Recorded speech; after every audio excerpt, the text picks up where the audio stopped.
Survivor Series is November 19th, the night before NXT War Games. Yes, NXT TakeOver Houston is now NXT War Games. They announced it on during the kickoff, or at least during the kickoff in the main show when either Renee or Michael Cole were hyping up the network to the point where NXT TakeOver Houston is now TakeOver. No, I don't even know if it's TakeOver. It's just probably just NXT War Games. And when we actually get to the War Games match, I'll get more into that, but I will say this. War Games is probably one of the more prestigious matches in our industry. Ironically, think Survivor Series, but in two cages, in some cases in one ring, in two rings, you can't really eliminate anybody until everyone is in the match, and it's just first pinfall or submission, or just someone gives up, or knocked out, or whatever. But I'll get more into that when we actually get towards actual War Game matches, because I cannot wait for that. But as far as Survivor Series is concerned, all the matches so far are champion versus champion. Ironically, one of them is titled champion versus champion. Well, entitled champion versus champion, rather. But obviously all of them are champion versus champion, or in some cases champions versus champions. But we'll get to that when we get there. First off, the Intercontinental Champion, The Miz, will face the United States Champion, Baron Corbin. As far as I know, for all of these matches, by the way, as far as I know, none of the titles are on the line, so it's not like they're unifying them or anything, especially since we had a brand split last year, so it wouldn't make sense to do that unless you're already thinking of destroying the brands, which, why would you do that? That would be stupid. It's an interesting thing because, we live in a world nowadays where it's not all black hat or white hat. It's not bad guy versus good guy or heel or face. In this match, it's kind of who do you hate the least is what the crowd will be going for in this one. And that's honestly a lot of these matches, really. But with this match in particular, I don't know what you do. Because, for one, Corbin recently just won the title, so you would want him to be strong, but, of course, you had him lose to Sin Cara by countout last week, so there goes that theory. It really depends, honestly, if the Miz Taraj is ringside, or if the Bar is ringside, or if the alliance with Braun Strowman is still there, as well as the alliance with Kane. Because if any one of those people are there, or if Maurice gives birth, which I don't think is going to happen for a couple months, actually, but in the event, if it's a premature baby, we don't know. But we do know it's a baby girl, though. Congratulations to them, by the way. But if any of those possibilities happen, and if they are ringside, they will play a factor, and Miz will win the match. I don't know if this is title for title. It doesn't say. It just, champion versus champion. But if they're there, Miz will win. If not, Corbin will get the upset win. Next up, Women's Champion versus Women's Champion, as Raw Women's Champion Alexa Bliss faces SmackDown Women's Champion Natalya. And we saw these two actually get into it a little bit during the brawl last night on Raw. And again, it's a heel versus heel dynamic, so it's who do you hate less?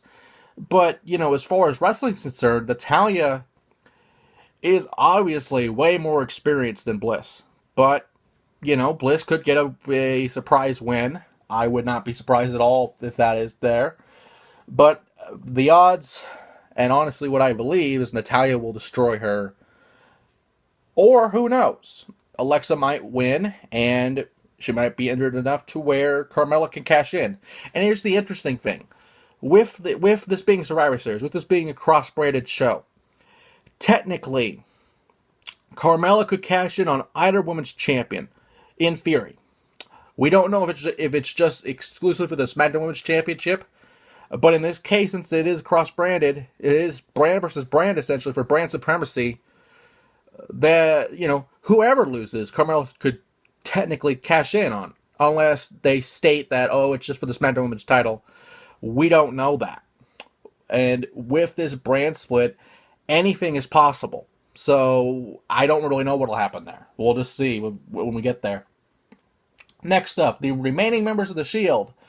Dean Ambrose and Seth Rollins face the Usos, Raw champions, Rollins and Ambrose, versus the SmackDown Tag Champs, the Usos.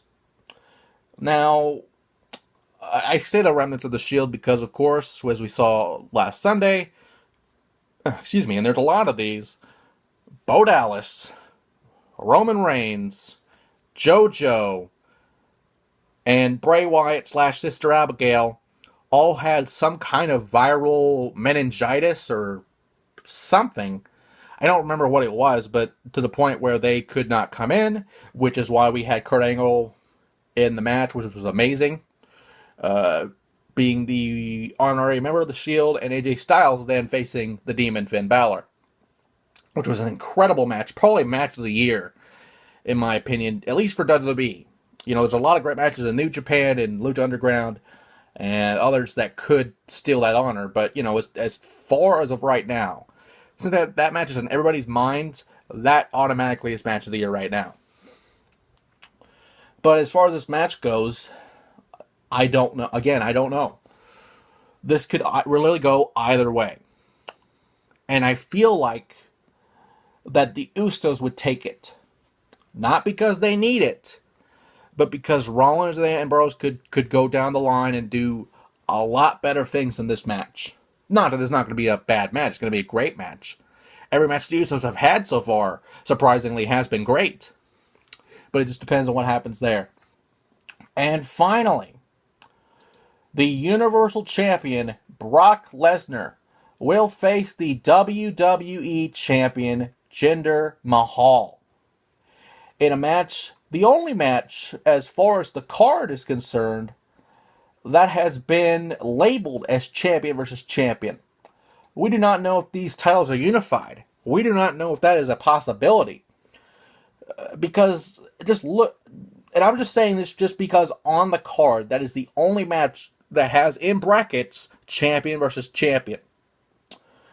Now, the safe bet would be that Brock Lesnar destroys Jinder Mahal in about maybe 2 minutes, and that's being fair. However, I am going to go the insane route.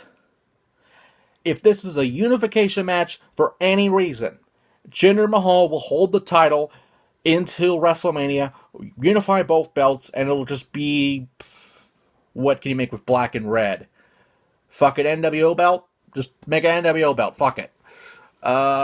Make it a fucking Wolfpack belt, why not?